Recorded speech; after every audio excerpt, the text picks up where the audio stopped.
அக்கா விஜய் சிஎம் ஆயிடுவாராங்க? கண்டிப்பா அவர் ஆவார் தானே எல்லாருக்கும் பயம் வந்துட்டு. பயம் வந்து தானே இப்போ இவ்வளவு பிரச்சனை கொண்டு வர்றாங்க, நெருக்கடி கொண்டு வர்றாங்க அவருக்கு. இப்ப ஆயிரவாருன்னு எவ்வளவு நடிகர் வந்தாங்க. அப்பெல்லாம் அந்த பயம் இல்லைல்ல, இப்ப வருதுன்னா என்ன காரணம்? அவர் சிஎம் ஆயிரவாரோ? அத நம்ம எல்லாத்தையும் கரெக்டா கொண்டு போய் நம்ம போயிட்டு இருக்கிறோம். அவர் இடையில ஒருத்தவங்க பூந்து எல்லாத்தையும் கண்டுபிடிக்கிறாங்க. கண்டுபிடிச்சு அவர் அந்த இடத்துக்கு வந்துருவாருன்னு தானே அவர் இந்த பாடு படுத்துறாங்க. படுத்தி நம்ம ஒரு ஓரமா அவர் தள்ளி விட்டோம்னா, விஜயகாந்த் மாதிரி அவரை ஆக்கிட்டோம்னு வச்சுக்க, மன உளைச்சலுக்கு ஆளாக்கி அவர் தூக்கம் இல்லாம பண்ணாம போய் பிரச்சனையை உண்டாக்கிட்டோம்னு, எந்த வழியில அவருக்கு வீக்னஸ் இருக்குன்னு கண்டுபிடிக்கிறாங்க. கண்டுபிடிச்சு அதை வச்சு அடிச்சு அம்மிக்கு உட்கார வச்சிட்டோம்னா நம்ம பாட்டுக்கு நம்ம மேல வந்துடலாம் அப்படின்னு. அது நடக்காது. அவர் ஒரு தடவை அவர் வரலாறுல அவர் சிஎம் ஆகுறாரு, ஹிஸ்டரியில வருது. அவர் வரலாறுல விஜய் விஜய் சிஎம் அப்படின்னு வரலாறுல வருது. அவர் அவர் இந்த அந்த வாழ்க்கையில அவர் இந்த ஜென்மத்துல அவர் சிஎம் ஆகுறாரு. அவர் வரலாறுல வர்ற புக்ல படிக்கிறாங்க, பின்காலத்து பிள்ளைங்க படிக்கும். அதை நான் உறுதியா நான் சொல்றேன். வேணா எழுதி வச்சங்க, நீங்க எழுதி வைங்க, எழுதி வச்சு. தஞ்சாவூர் கோட்டையை பிடிக்கிறது, அவர் தமிழ்நாட்டு கோட்டையை அவர் பிடிப்பா இருந்தா சொல்றோம் நாங்க. அப்புறம் என்னத்துக்கு நீங்க தஞ்சாவூர் கோட்டையை பிடிப்பாருன்னு கேக்குறீங்க? கண்டிப்பா ஆவாரு. ஒரு 6 சொல்லுங்களேன், பரவாயில்ல, ஒரு 5 சொல்லுங்களேன், வரட்டுமே. ஃபர்ஸ்ட் எடுத்தோடனே வந்தவங்க யாரும் கிடையாது. அப்ப அவரு ஒரு வர்றாருன்னா 8 தொகுதி இருக்குனாக்கா 8 தொகுதியில ஒரு 5 சொல்லுங்க, வரட்டுமே. அது பெருசு தானே அது. அது ஒரு பெருமை தானே. இந்த அளவுக்கு தனியா நின்று அவருக்கு அரசியல் வேற தெரியாதுங்கிறாங்க. அது அரசியல் தெரியலன்னு சொல்றவங்க மேல எனக்கு செம்ம காண்டா இருக்கு எனக்கு. இப்ப நம்ம இருக்கிற குழந்தைய பிறக்கிறோம். இப்ப நம்மளுக்கு குடும்ப அரசியல் நம்மளுக்கு தெரியுதா? கத்துக்கிறோம் தானே, கல்யாணம் பண்ணி கொடுத்து தானே குடும்ப அரசியல் பாக்குறோம். அது மாதிரி அரசியல்ல வரட்டும், அவருக்கு தெரிஞ்ச அளவுக்கு தெரியட்டும், பண்ணட்டும். அப்புறம் அவர் கத்துக்குவார்ல, 5 வருஷம் இருக்குல்ல, கத்துப்பாரு, செய்வாரு. செய்யலன்னா அதுக்கு பிறகு என்ன பண்றாங்கன்னு பாத்துக்கலாம். அதுக்கு பிறகு இப்ப எல்லாரும் பிறந்தோடனே தான் அரசியல் கத்துக்கிட்டு வராங்களா? சொல்லுங்க, கத்துக்கிட்டு வராங்களா? என்ன கத்துக்கிட்டு வராங்களான்னு கேக்குறேன் உங்களை நான். அப்புறம் நீங்க தெரியல, அரசியல் தெரியலன்னு சொல்றாங்க. சொல்றாங்களா? அதுக்கு என்னப்பா சொல்றது? நீங்க சொல்லுங்கப்பா. அதுக்கு இப்ப எல்லாத்துக்கும் அரசியல் கத்துக்கிட்டே வர முடியுமா? அவரு நடிக்கணுங்கிற கட்டாயத்துக்கு வந்திருந்தாரு, நடிச்சு ஒரு பெரிய ஆளா ஆகணும்னு நினைச்சாரு, அடிச்ச ஒரு ஸ்டாப்லரா ஆயிட்டாரு. இப்ப அரசியலுக்கு இந்த நம்மளை நம்பி நம்ம இவ்வளவு தூரம் கொண்டு வந்த மக்களுக்கு நம்ம ஏதாவது செய்வோம்னு வர்றாப்ல. அப்ப அவரு கத்துக்கிட்டு தானே செய்ய முடியும் நம்ம. மேடம் உங்க தஞ்சைக்கே வந்திருக்காரு, எப்படி இருக்கு? ரொம்ப ஹாப்பியா இருக்கு, ரொம்ப சந்தோஷமா இருக்கு. எனக்கு ரொம்ப சந்தோஷமா இருக்கு. அவர் ஃபர்ஸ்ட் டைம் பாக்குறேன், அதனால ரொம்ப ஹாப்பியா இருக்கு எனக்கு. பிடிச்ச கண்டிப்பா இந்த தடவை சிஎம் அவர் தான், விஜய் தான். மக்கள் கன்ஃபார்ம் ஓட்டு போட்டுருவாங்க. தஞ்சாவூர் மக்களுக்கு அவங்க தான் ஓட்டு போடுவாங்க. எனக்கு சின்ன பிள்ளையிலேருந்து எனக்கு தீவிர ரசிகன விஜய் ஃபேனு. எனக்கு விஜய்னா ரொம்ப பிடிக்கும். விஜய் பார்க்க எனக்கு ரொம்ப ஆசையாக இருக்கு. அதனால எனக்கு லீவ் போட்டு நான் கிளாஸ் லீவ் போட்டு நான் வந்திருக்கேன். ஃபேமிலியில் போட்ட மாட்டாங்க, ஆனால் நான் கன்ஃபார்மாக விஜய்க்கு போடுவேன். அவங்க டிஎம்கே அவங்க நான் நல்லா விஜய் ஃபேனால நான் விஜய்க்கு போட்டு போடுவேன். கண்டிப்பாக நான் விஜய்க்கு போடுவேன். சந்தோஷமா ஹாப்பியா இருக்கு, எனக்கு ரொம்ப ஹாப்பியா இருக்கு. அதெல்லாம் அவர் மேல என்ன சொல்றதுன்னா, அவர் வரக்கூடாதுன்னு இதெல்லாம் சதி பண்றாங்க. அவர் இந்த தடவை வரக்கூடாதுன்னு, அதனால ஆட்சி வந்தவங்களே பண்ணணும்னு ஆசைப்படுறாங்க. அதனால நிச்சயமாக இது திமுக கோட்டைன்னு சொல்லிட்டு இருக்காங்க, அதை கண்டிப்பா உடைப்பாரு. கண்டிப்பா கான்பிடென்ட்டா இருக்கும். ஒரு மாற்றம் தேவைன்னு சொல்லிட்டு இருக்காங்க.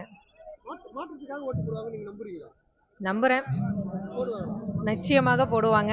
அவங்களும் எதிர்பார்த்துட்டு இருக்காங்க ஒரு மாற்றம் வரணும்னு. கண்டிப்பா அது எங்க தளபதி கையில தான் இருக்கு. நாங்க தான் ஆல்ரெடி சொல்லிட்டோமே சார், வாங்கிக்கோங்க, எவ்வளவு வேணாலும் வாங்கிக்கோங்க, அது உங்களுடைய காசு. ஓட்டு கண்டிப்பா விசில் சின்னத்துக்கு தான் போடுவாங்க.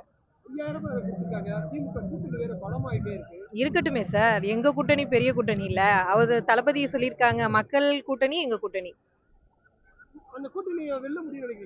நிச்சயமாக நிச்சயமாக ஓட் போடுவாங்க. இருக்கட்டும் சார், எந்த கட்சியில தான் விமர்சனம் இல்லாம இருக்கு? ஆளும் கட்சி எப்படி இருந்தாங்கன்னு நம்மளுக்கு தெரியும், அதை நம்ம பொருட்படுத்த கூடாது, அவ்வளவுதான். சரி, எல்லாமே அனுபவமா கட்டுறதா வந்தாங்களா?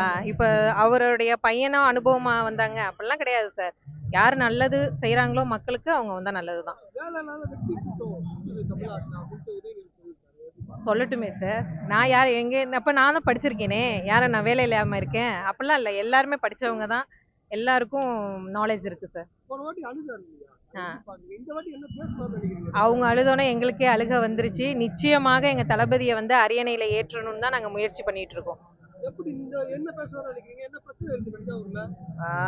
அதான் சார், விவசாய பூமி கொஞ்சம் அழிஞ்சு வந்துட்டு இருக்கு. அதை வந்து நம்ம காப்பாற்றணும். வேலை வாய்ப்பு நிச்சயமாக வந்து நம்ம யங்ஸ்டர்ஸ்க்குலாம் வந்து வேலை வாய்ப்பு தான் முக்கியம். அதை வந்து எங்க தளபதி கொடுப்பாங்கன்னு நினைக்கிறேன். தளபதிக்கு கொடுக்குற அழுத்தத்தை எப்படி பாக்குறீங்க?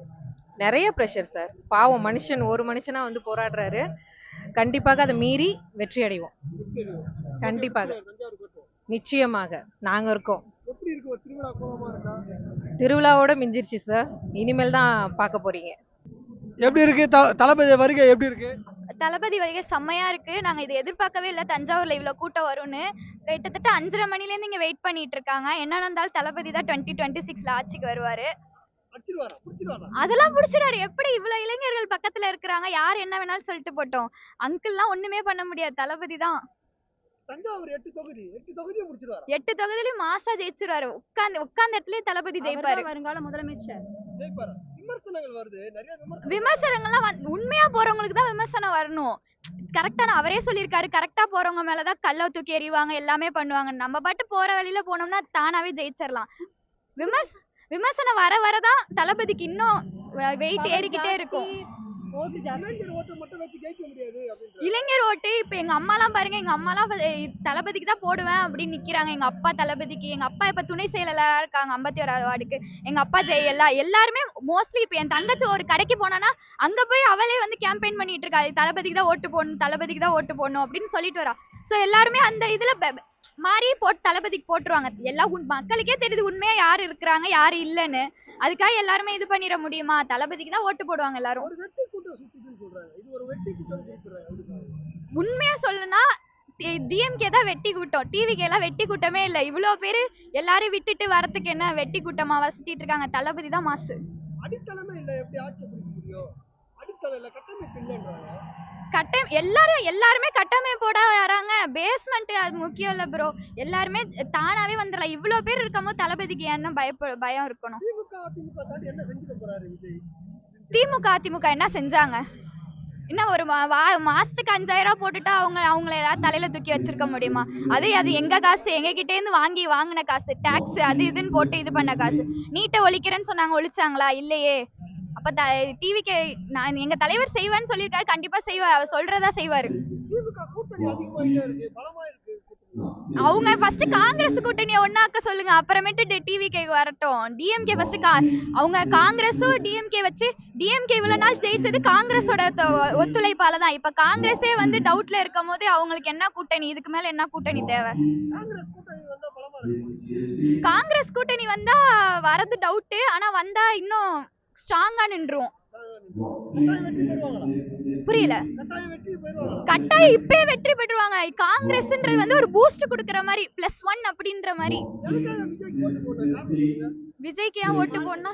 எங்க தலைவர் வந்து சொல்றதா செய்வாரு, செய்யறதா சொல்லுவாரு. அதனால எங்களுக்கு டவுட்டே கிடையாது. அந்த ஒரு ரீசன்காக எல்லாருமே ஓட்டு போடலாம். அவரோட எமோஷன்ஸ் ப்ரோ. இவ்வளவு பேரை பார்த்துட்டோம், நம்மளுக்கா அவளுக்கு எவ்வளவோ அடிகள் கொடுத்துட்டாங்க. ஒரு மனுஷன் பாலிடிக்ஸ்க்கு வந்தா இவ்வளவு அடி கொடுப்பாங்க அப்படின்றது வந்துட்டு நான் வந்து விஜயை பார்த்துதான் எங்க தலைவரை பார்த்துதான் தெரிஞ்சுக்கிட்டேன். குத்திக்கிட்டே எவ்வளவு முதுகுல குத்துனாலும் இவ்வளவு மக்கள் நம்ம பின்னாடி இவ்வளவு நேரம் இவ்வளவு சப்போர்ட்டோட நிக்கிறாங்க. யாருக்கு ப்ரோ வரும்? ஸ்டாலினுக்குலாம் ஏதாவது நடந்தா ஏதாவது பண்றாங்களா? ஒரு நாள் பேசுவாங்க, அந்த இதை எப்படி முடிக்கிறதுன்னு சொல்லிட்டு போயிடுவாங்க. ஆனா எங்க தலைவரை வாரம் வச்சு செஞ்சுக்கிட்டு இருக்காங்க. ஆனால் தலைவர் அசல, அவர் பின்னாடி இருக்க தொண்டர்களும் அசரல, ஸ்ட்ராங்கா நிக்கிறாங்க. கட்டாயம் வெற்றி பெற்றுவாரு. 234 தொகுதி எங்களோட தான். தஞ்சாவூர் கூட்டுக்குள்ள ஐயோ எங்களோட வந்து ராஜராஜ சோழனோட பேரன் வர மாதிரி அப்படி ஒரு கெத்தா வருவாரு. கெத்தா அவர் சந்தோஷமா வழியா அனுப்பிச்சு வைப்போம். விமர்சனம் ஒரு பக்கம் ரொம்ப ஸ்ட்ராங்கா இருந்தா விமர்சனம் வர்றது நார்மல் தானே. அதெல்லாம் கடந்து வந்தா தானே ஜெயிக்க முடியும். கண்டிப்பா மாத்துவாரு.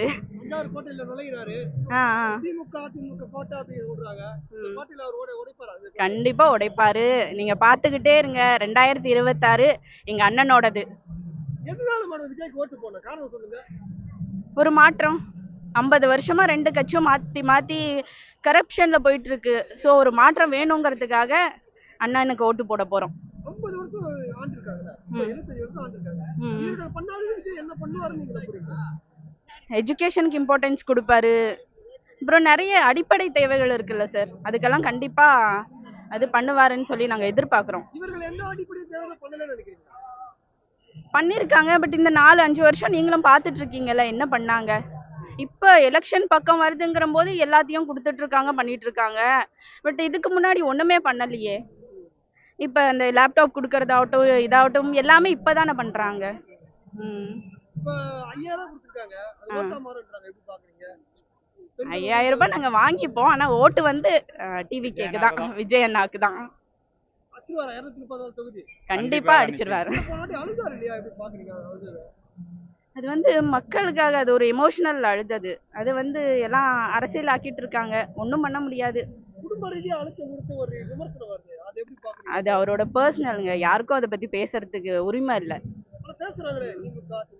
யாரோட பர்சனலும் யாருக்கும் பேசுறதுக்கு உரிமை இல்லைங்க. அது அவங்களோட கீழ்த்தனமான புத்தியை காமிக்குது. கண்டிப்பா.